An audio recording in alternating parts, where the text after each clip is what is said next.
Alors, le A, c'est quoi? Le produit scalaire mis en place à l'exercice 1A. Bon. Ici, ça change, on change le produit scalaire. Alors, lui, c'est la somme pour k égale 0 jusqu'à 3. K égale 0 jusqu'à 3, dp de k fois q de k. Là encore,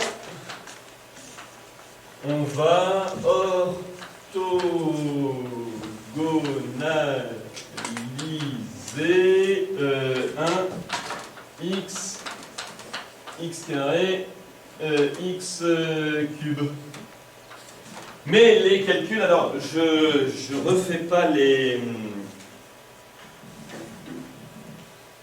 calcul G0, G1, G2, G3, si, ça va pour tout le monde.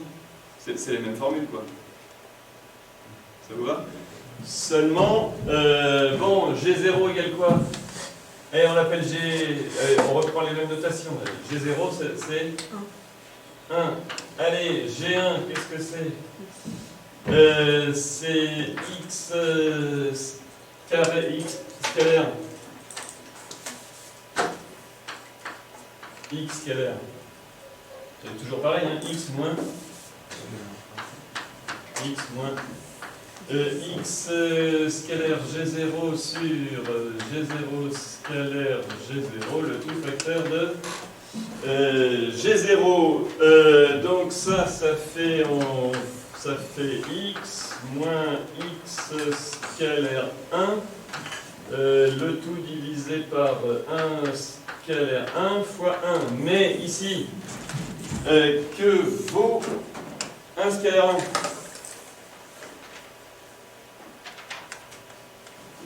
Alors, c'est là qu'on peut peut-être refaire notre... bon, ça fait 4, hein. C'est peut-être là qu'on peut refaire notre A. Qu'en pensez-vous? Ça peut servir parce que vous voyez qu'on va... Hein, on aura besoin. Bon, 1 scalaire 1. 1 plus 1 plus 1 plus 1, 4 fois, ça fait 4. D'accord? Ensuite, si ça fait x... alors, ça fait la somme des... Ça fait k carré pour 1 à 3. Donc, ça fait 6. Ensuite, ici, 1 scalaire. Donc, P, c'est 1, ça vous va? Et là, ça fait Q égale x carré. Donc, le 0, il saute. Regardez. Si P, voilà. Si P égale Q égale 0, si P égale Q égale 0, x scalaire P fois x scalaire Q, ça fait 4. Sinon, qu'est-ce que c'est que xp scalaire xq? C'est la somme pour k égale... les zéros, là, ça va sauter, puisqu'il n'y aura pas 1. Le k égale 0 va sauter. Donc je peux commencer à 1, au bas, et je vais jusqu'à 3 de x exposant p plus q. Ça vous va? Donc c'est pour ça, par exemple, que ici, c'est 1 et 0. Les coefficients, 1 et 0, la somme, ça fait 1, et 1 plus 2 plus 3, ça fait 6. Bon, celui d'après, ça fait 1 avec 2, la somme, c'est les carrés. Donc, on a 1 plus 4 plus 9. 1 plus 4 plus 9, ça fait 14. Les cubes, 1 plus 9. Ça fait 36. Merci. Bon, après ça va être assez simple. Là, je ne le fais pas, mais ça fait 6. Là, vous voyez que c'est symétrique. Là, ça va faire 2 avec 2, 2 avec 2, on va se retrouver, c'est comme si c'était 1 avec 1. Donc ici, ça va faire 14, 36. Là, j'ai besoin de ton aide. La somme des 4 Là, peu importe. Là, ça va faire 36, on est d'accord? Et là, j'ai besoin de ton aide. Non, 98. Là, 98. 14, ici 98. Là, 276. 276. Et enfin, le dernier. 794. Merci. Bon, ça promet des calculs un peu pénibles, hein, surtout à la fin. Alors, allons-y. Donc, x scalaire 1, g1 égale x moins... Alors, x scalaire 1, ça fait combien? Regardez, en fait, quand vous avez x scalaire 1, c'est 1 scalaire x. Hein. Et en fait, ici, si vous voulez, je peux les mettre. Hein.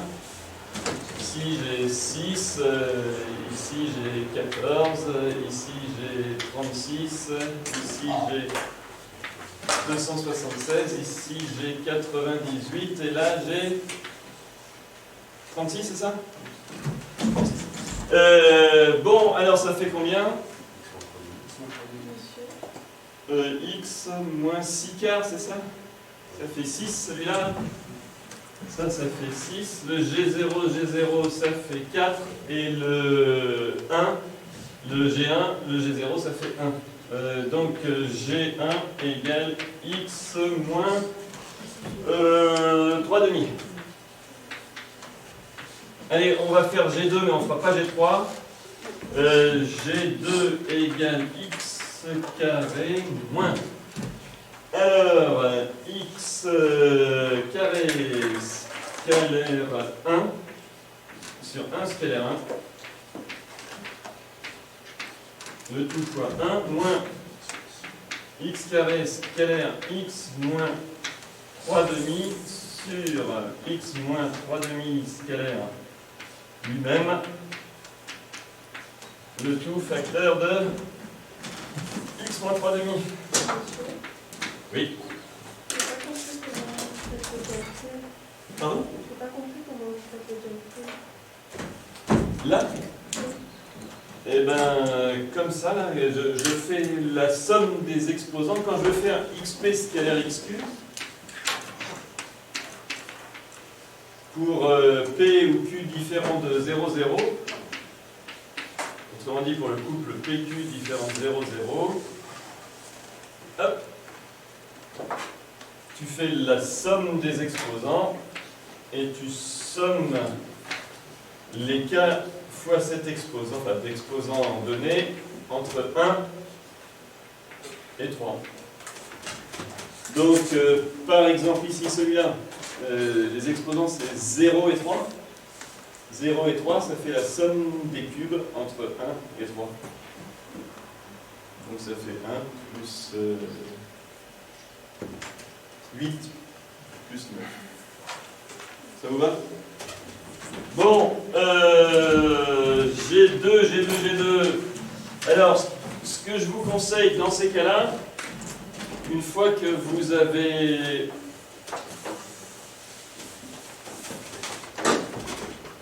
fait un truc qui n'est pas de norme évidente, c'est ce que j'ai appelé la normalisation à chaque étape.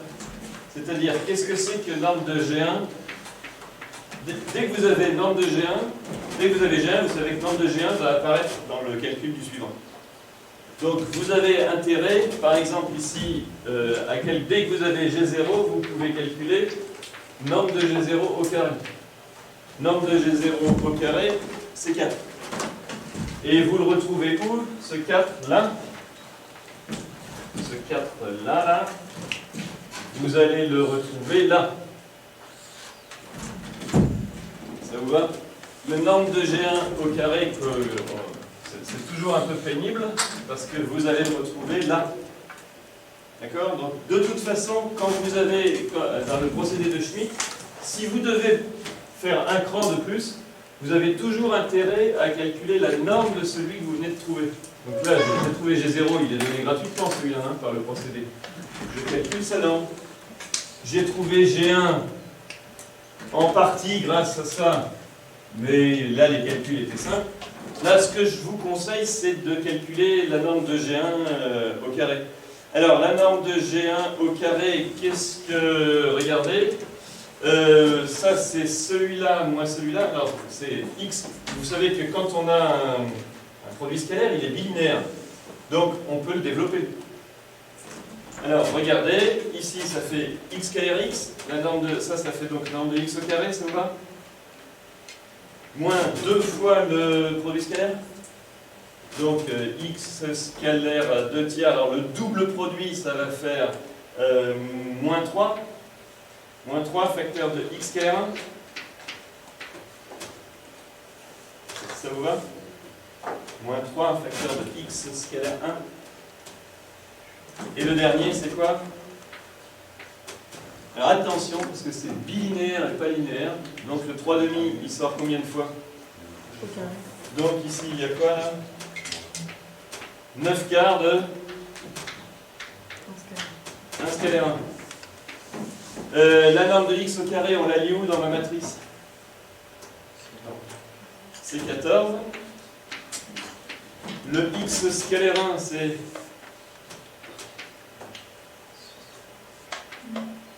C'est le 6. Et le 9 quarts et le 1 scalaire 1, c'est 4. Conclusion de l'affaire. Ça fait combien?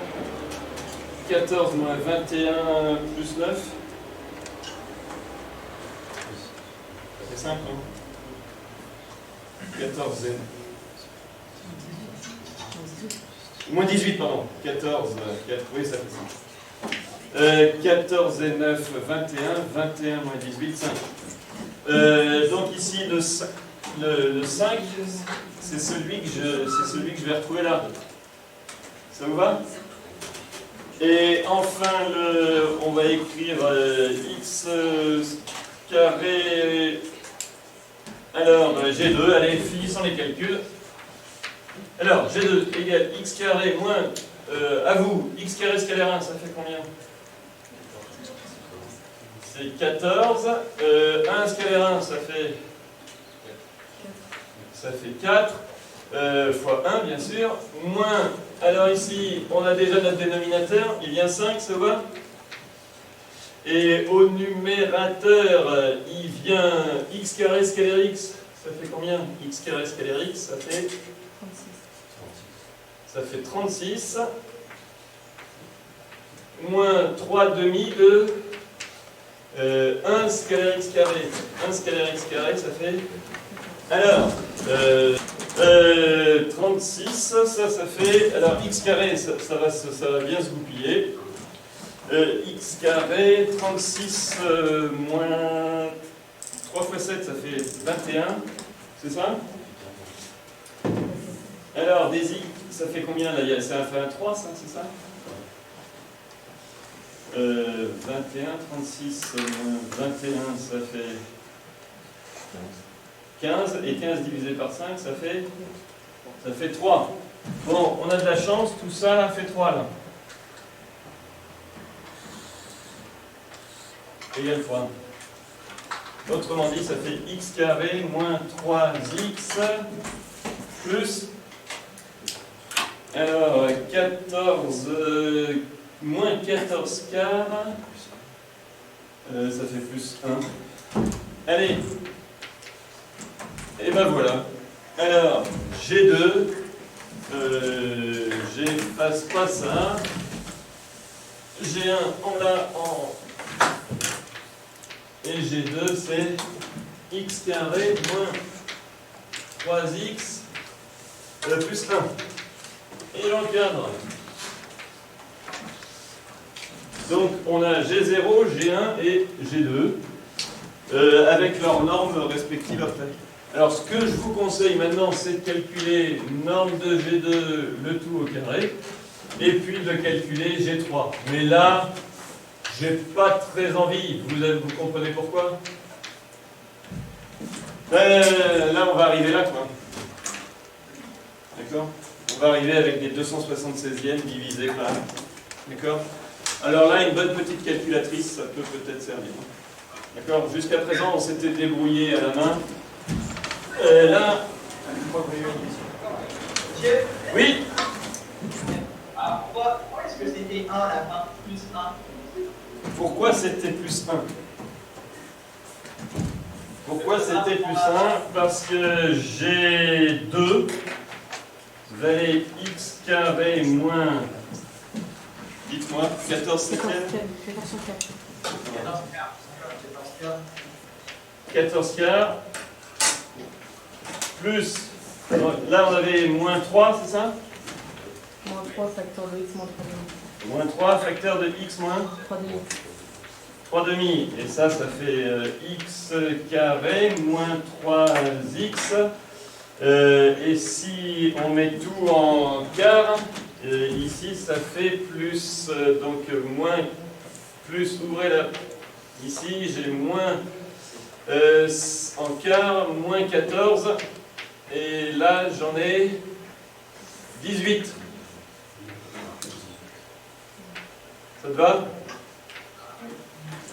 3 fois 3, c'est bon ou pas? Merci. Donc on avait raison, hein? Alors, j'ai dû faire le calcul quelque part, je vous le dis tout de suite. Un calcul assez pénible nous donne norme de G2 égale 16. Voilà. Est-ce que c'est compris? Et je vous laisse faire G3, ça n'a aucun intérêt hein, de calculer G3. On est d'accord?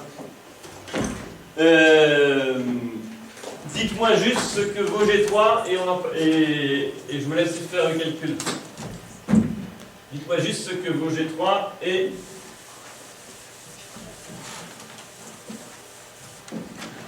Dites-moi juste ce que vaut G3 et...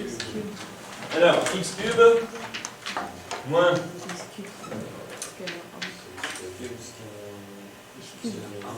Alors non, G1 c'était... Il y avait déjà un décalage.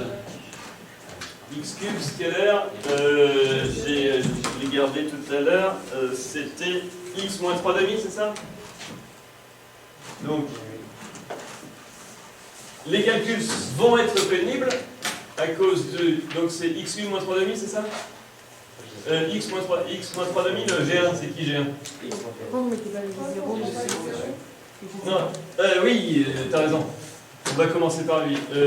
X cube scalaire 1. Sur 1 scalaire 1 qui vaut 4, c'est ça? Moins x cube scalaire quoi? X moins 3 demi, c'est ça?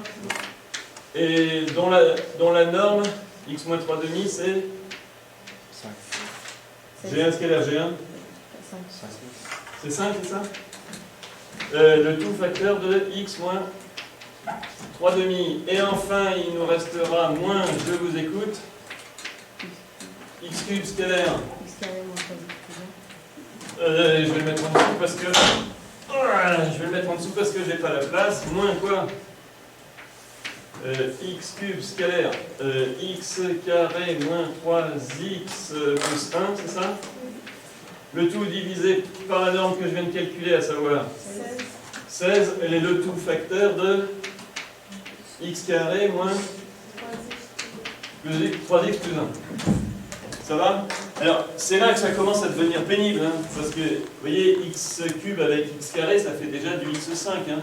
Donc on fait la somme des puissances cinquièmes de 1 à 3. Là ça commence à être... Donc G3 n'a pas d'intérêt pédagogique. Est-ce que ça va?